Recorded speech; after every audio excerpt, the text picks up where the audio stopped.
If you walked out of the AP biology exam and felt devastated, then this video is for you. Stick with me. I'm Miss Parrot, and today we're going to be talking about the fact that you are not your AP bio score. And that's really hard for folks. So especially if you are a kid that is the smart one or gifted or high achieving, this video is for you. And I'm talking to you not only as a teacher or a cheerleader, but as somebody who has gone through all of these feelings. And I just want you to know what's on the other side. So, my smart kids, this AP bio exam may be the first time that you did everything right. You studied, you practiced, you had a whole plan, and you still walked out feeling like you didn't quite make the mark. It's like a shock, both academically and emotionally. And so for some reason, like, it almost feels personal. Like this exam got you on a deep level. And part of that is because a lot of us, and I'm going to say us because this was me too, have the smart kid identity, right? You grew up with the message from yourself and from those around you that you're smart, gifted, you're an A student, an honors student, and everything should and does come easy to you. But then the AP bio exam just happened last week, and this was the first genuinely difficult thing academically that you've encountered. And the dangerous conclusion that we can draw is, what if I'm not actually smart? Because we made the mistake of equating smart with easy. But that's not an equation. Being smart doesn't make life or learning or understanding everything easy. That does not equate. In the same way that you struggling does not mean that you're unintelligent. It just means that you have reached the edge of your current abilities, not your forever abilities, your current abilities. And that's really uncomfortable. But it is what you need. You have to get to the edges before you can grow. And that's what's coming next. One thing that a lot of people ignore and skip is that one of the feelings we feel coming out of the AP bio exam is actually like grief. And it's like real grief, like a loss, not disappointment over your score, but like a loss of who you thought you were as a person. I won't say shocked, but I will say a little saddened when I went on social media after the AP bio exam. The number of kids that were like, well, I'm not going to major in biology anymore. I thought I was good at science, but I guess I was wrong. No longer going to med school. And people, after one test, they thought maybe studying biology, pursuing science, pursuing this thing that I really like and am interested in, maybe that's just not for me. But hear me. You see this little ear? That's an ear. I'm not great at drawing, but hear me. One exam does not get to decide who you become. Period. All smart people struggle. All smart people. We all struggle. And struggle, the fact that you struggled on this exam, is not proof that you should disappear from the world of science and of biology, or if you're watching this in any other class, because honestly, everything in this video applies to any discipline, all right? But it doesn't mean that you should not bring yourself to that discipline. All right. This is such a challenge for smart kids. Is up to now, probably being the smart kid has been part, if not like a really big chunk of your identity. But smart, it's not an identity. It's not who you are. It's a skill set. It's a strength. It's real. It is part of you, but it's not who you are. Okay, yeah, sure, you can learn, process, analyze quickly, but that's not the foundation of your worth. Hear me. That is not the foundation of your worth. And I want to just tell you a little of my story. So, maybe 3 or 4 years ago, I had a serious health issue. And during that time, like, my memory was shot. Like, I could not form sentences. I couldn't think of words. That, like, inside my brain, I knew it, but I could not bring it to the front or put my thoughts together in any kind of cohesive way to communicate what I was thinking. And I felt so not smart. I felt the opposite. And I was like, well, if I'm not smart, if I can't communicate what I know, then who am I? And it was a really kind of dark time. And I had to take a look in and realize, who am I? I'm still me. I'm still Danielle Parrot. I'm still kind, generous, funny, silly. I still like to dance. I still like helping others. I am still a teacher, even if I can't put my words together. It's in my being to share my knowledge with others. Who you are is what remains regardless of your performance. Are you a good friend? Are you a good listener? How do you reach out and help your community and help others? Your goal is not to remain impressive. You hear me, smart kids? Right now, that's so hard. That's so hard because right now you're trying to impress your parents, the kids in your school, the boys and girls you like, colleges. You're trying to impress, or, if you're going to be in college, like, then you're going to be trying to impress professors. It's a lot.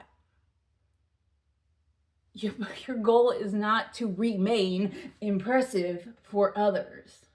Your goal is to become fully human. And if you struggled on the AP exam, welcome to humanity.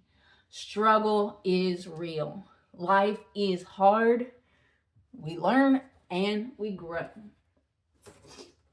Now, some folks, they don't get this, and that's okay.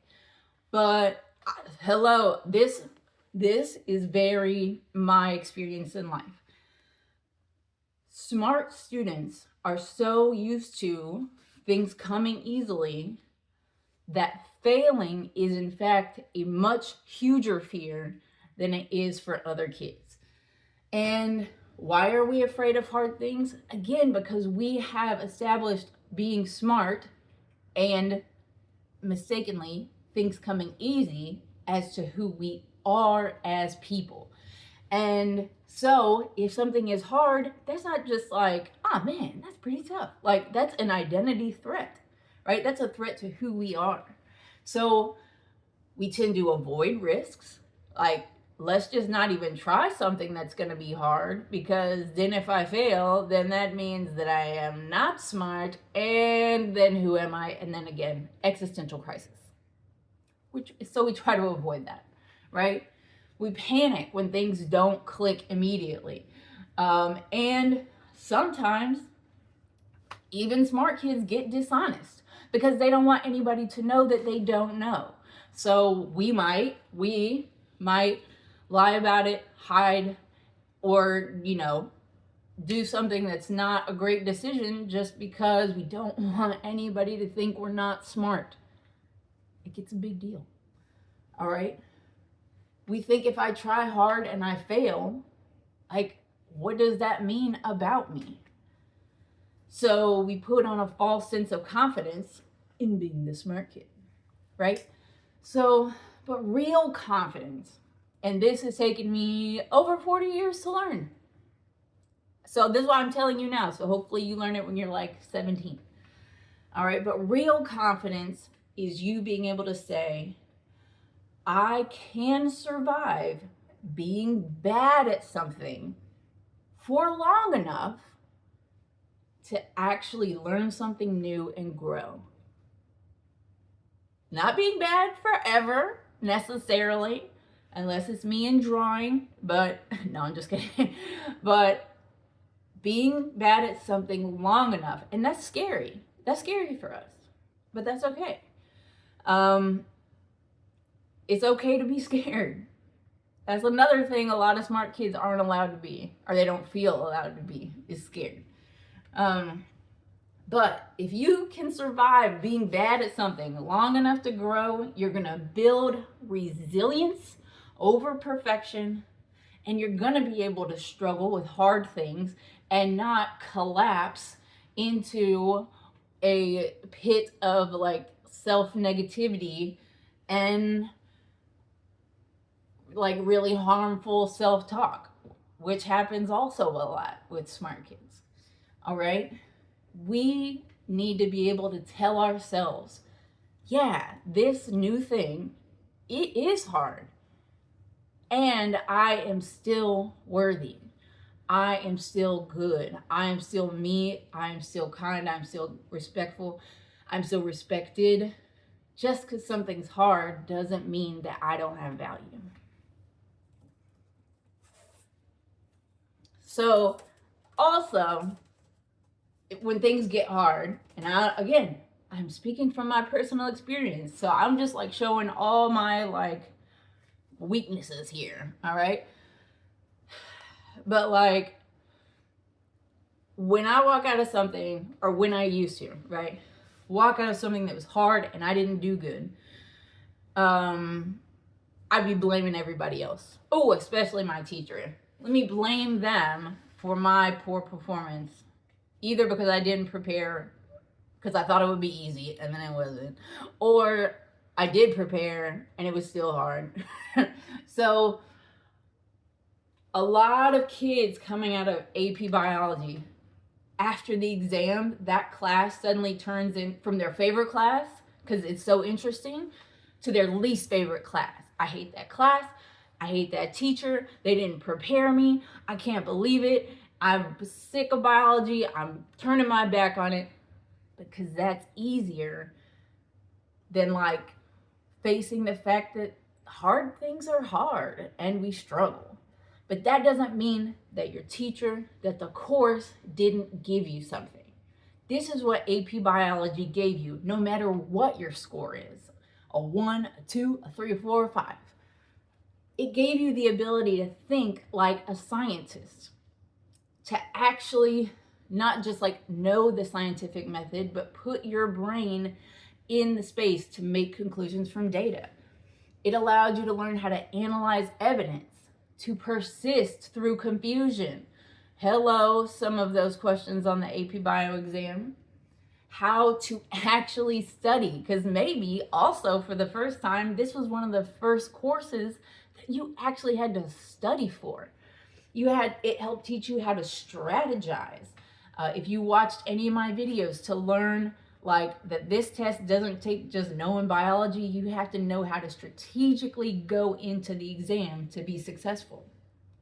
And this is also probably, it gave you one of the biggest life lessons, which again, for smart kids who've been able to sail through life up to now, it taught you that intelligence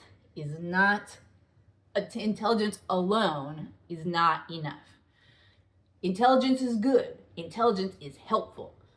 But there always comes a point for everyone where putting in the effort is more important and greater than being academically talented.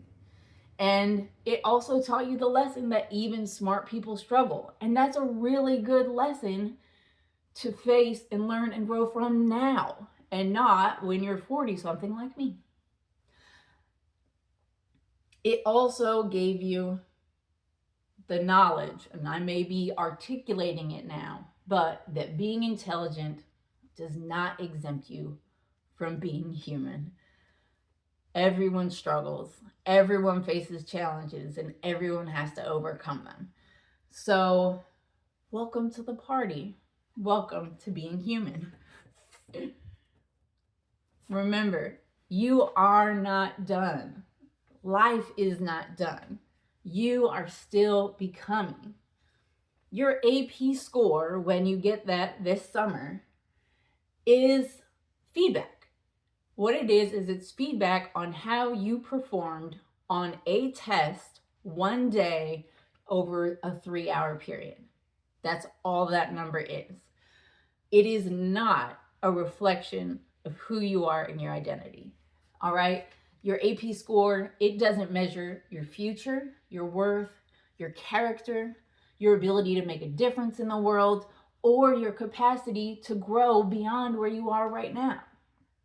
What matters is that you move forward with kindness, generosity, that you're supportive to others, you're compassionate, you're dependable, and that you grow, you choose to grow instead of get stuck and be grouchy about it. So please, please, friends, do not let one difficult moment, one difficult exam decide your future before it's even begun. Keep learning. Keep growing. We'll see you next time.